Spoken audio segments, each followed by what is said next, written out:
प्यारे बच्चों, संस्कृत की कक्षा में आपका स्वागत है। पिछली वीडियो में हमने पाठ 6 समुद्र तट को पढ़ा था। आज हम उस पाठ का अभ्यास कार्य करेंगे। तो प्यारे बच्चों, अपने हाथ में पुस्तक और पेंसिल ले लीजिए। पहला अभ्यास कार्य उच्चारणम कुरुत, उच्चारण कीजिए। तो इन शब्दों का हम उच्चारण करेंगे। तरंगई मत्स्य जीविनय विदेशी पर्यटकेभ्य संगमः तीसृषु वैदेशिक व्यापाराय प्रायद्वीप बंगोपसागरः चंद्रोदय। ये कुछ कठिन शब्द हैं, इसलिए इनको उच्चारण के लिए दिया गया है ताकि आप इनका शुद्ध उच्चारण सीख सकें। अगला अभ्यास कार्य है नंबर 2 पर।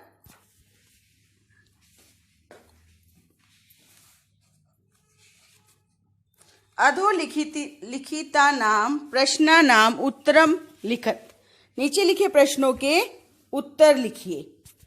हमें इनके उत्तर लिखने हैं पाठ में से छांटकर। तो पहला प्रश्न है, जनाः काभि जल विहारम कुर्वन्ति। लोग किसमें जल विहार करते हैं? किसके द्वारा? यानी नौकाओं के द्वारा, नौकाओं से। तो इसका अर्थ है नौकाभि। भारतस्य दीर्घतम समुद्र तटः का, भारत का सबसे लंबा समुद्र तट कौन सा है? मैरीना तटः। जना कुत्र स्वैरम विहरति।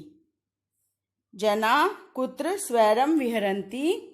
लोग अपनी इच्छा से कहाँ विहार करते हैं? जुहू तटे, जुहू के किनारे, जुहू बीच पर। बालका बालुका भी किम रचयन्ति। बच्चे रेत से क्या बनाते हैं? बालुका गृहम, रेत का घर। कोची तटा केभ्य ज्ञायते। कोची का किनारा किसके लिए जाना जाता है? नारिकेल फलेभ्य, नारियल के फलों के लिए। तो आप ये आंसर्स अभ्यास नंबर 2 के उत्तर अपनी पुस्तक में नोट कर सकते हैं। पाठ में से ही आपने इनके उत्तर छांटने हैं।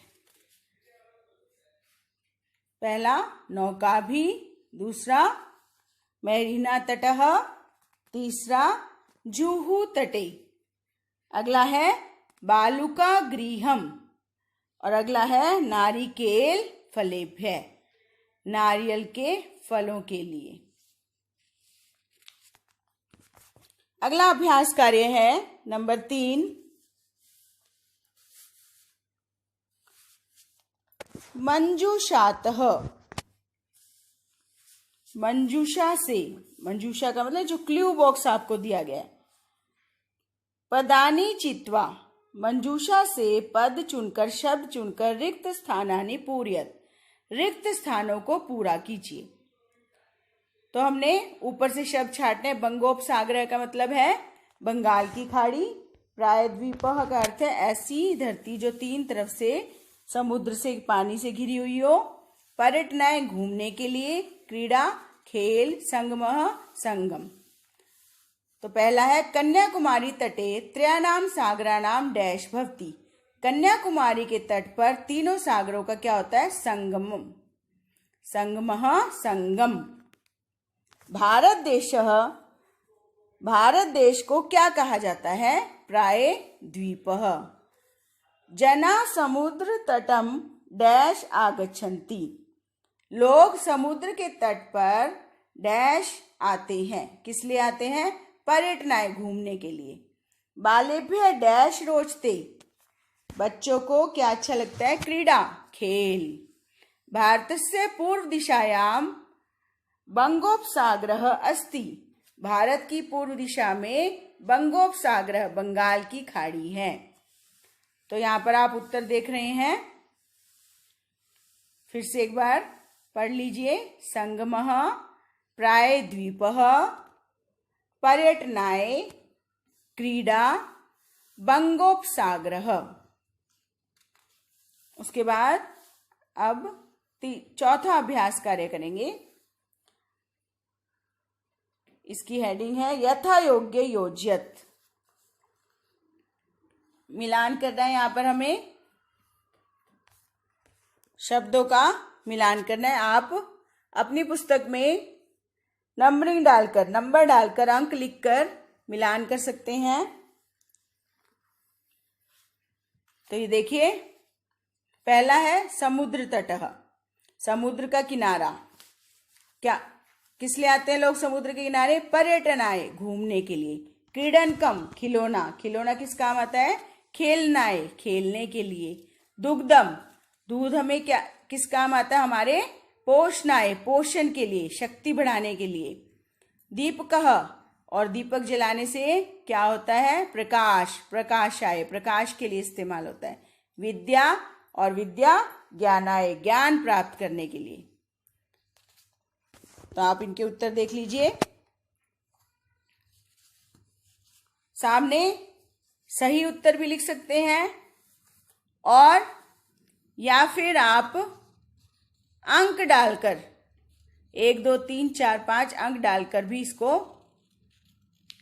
इसका मिलान कर सकते हैं।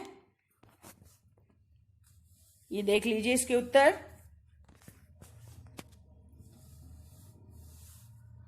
समुद्र तटः पर्यटनाय। अगला है क्रीडनकम, खेलनाय।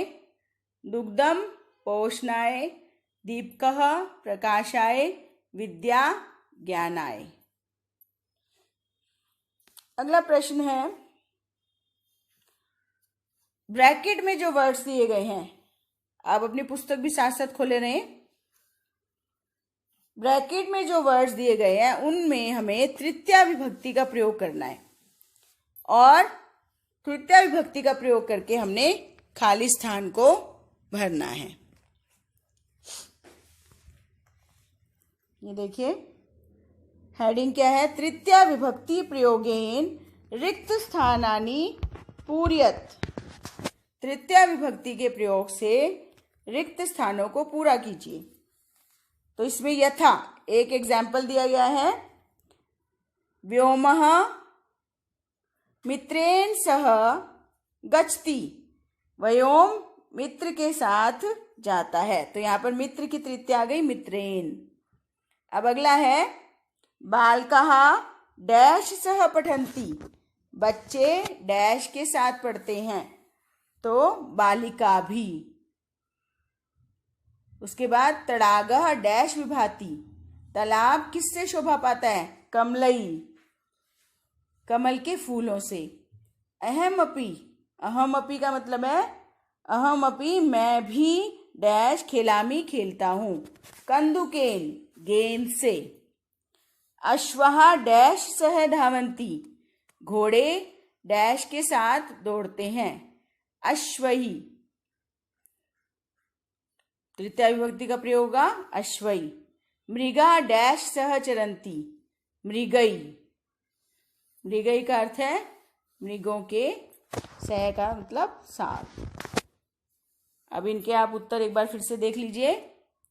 बालिका भी, तृतीया विभक्ति, कमलई, कंदुकेन, अश्वई, मृगई। सभी शब्दों में जो ब्रैकेट में वर्ड्स दिए गए हैं उनमें हमने तृतीया विभक्ति का प्रयोग किया है, और उन्हीं से ही हमने खाली स्थानों की पूर्ति की है। अगला अभ्यास कार्य है अभ्यास कार्य नंबर 6। आप अपनी पुस्तक में भी देख सकते हैं। बड़ा सा चक्र बनाया हुआ, वृत्त चित्र बनाया हुआ है। इसको उदाहरण के अनुसार हम इसको सेंटेंस में बनाकर नीचे लिखेंगे, वाक्य बनाकर लिखेंगे। तो सबसे पहले है, आप इसमें वृत्त चित्र में देख सकते हैं, यहां पर नंबर 1 लिखा गया ऊपर, फिर उसके नीचे घूमते रहिए 2 3 4 5 6 7 8। तो हमने 8 वाक्य बनाने हैं। पहला जो बीच में हमने गोले में शब्द लिखा है रहीम, पहला शब्द हमारा वही होगा और उसके बाद हम पहले नंबर पर जितने भी शब्द आएंगे वो हम इस्तेमाल करेंगे। जैसे आप सबसे ऊपर देखिए, पहला रहीमा। अब ये जो दूसरा गोला है जिसमें मित्र लिखा हुआ है उसमें हमने उचित विभक्ति का प्रयोग करना है। रहीमः मित्रेण सह, मित्र के साथ क्रीडति, खेलता है। दूसरा है, अब रहीम है फिर से लेंगे हम, द्विचक्रिका का अर्थ है साइकिल। अब हम बनाएंगे साइकिल से या साइकिल के द्वारा। द्विचक्रिकया, जैसे हम बनाते हैं लत्या, द्विचक्रिकया आपनम गच्छति, बाजार। आपनम का मतलब बाजार जाता है। उसके बाद है रहीम। नंबर 3 पर देखिए, कलम लिखा हुआ है, कलम से, कलमेन, पत्रम लिखती, रहीम कलम से पत्र लिखता है। नंबर 4 पर आया है रहीम, पहला अक्षर। हस्त का हमने तृतीय विभक्ति ले ली, हाथ से, हस्तेन, कंदुकम, गेंद को, क्षिप्ति, फेंकता है। उसके बाद नंबर 5 फिर से रहीम, रहीम, नौका की तृतीय विभक्ति, नौकिया, जल विहारम, नौका के द्वारा या नौका से जल विहार करोति, करता है। उसके बाद 6 है रहीम, चषक, चषकेन, रहीम गिलास से जलम, जल पीता है। रहीम तुलिका, तुलिक्या बन गया, रहीम तुलिका से चित्रम, चित्र रचयति, बनाता है। तुलिक्या का मतलब ब्रश। उसके बाद रहीम वायुयानेन, वायुयान से है, कल आगच्छत, आया था। तो ये हम उत्तर खाली स्थान में नोट कर सकते हैं। उसके बाद है अगली एक्सरसाइज नंबर 7, कोष्ठकात उचित पद प्रयोगेन, कोष्ठक से उचित पद के प्रयोग से रिक्त स्थानों को पूरा कीजिए। ब्रैकेट में 2 शब्द दिए गए, उनमें से एक सही है, उसको हम खाली स्थान में लिखेंगे। धनिकः निर्धनाय धनम ददाति, धनी आदमी निर्धन के लिए या निर्धन को धनम ददाति, देता है। निर्धनाय। बालः डैश विद्यालयम गच्छति, पठनाय, पढ़ने के लिए, बच्चा पढ़ने के लिए विद्यालय जाता है। सज्जनः, सज्जन लोग, अच्छे लोग, डैश जीवंती, परोपकाराय, परोपकार के लिए यानी दूसरे की भलाई के लिए ही जीते हैं। प्रधानाचार्यः, प्रधानाचार्य यानी प्रिंसिपल, डैश पारितोषिकम यच्छति, प्रधानाचार्य पारितोषिकम, इनाम, यच्छति, देते हैं। किसको? छात्रेभ्य, छात्रों को। अंतिम देखिए, डैश नमः, नमः के योग में हमेशा चतुर्थी विभक्ति का प्रयोग होता है। शिक्षकाय, शिक्षकाय का मतलब है शिक्षकों को, अध्यापकों को नमस्कार। तो इस प्रकार आप अभ्यास कार्य का अभ्यास करें, पहले पुस्तक में लिख लें और फिर उसको अच्छी प्रकार से याद करें ताकि वह आपको भली प्रकार स्मरण हो जाए। तो बच्चों, आप खुश रहिए, स्वस्थ रहिए। धन्यवाद।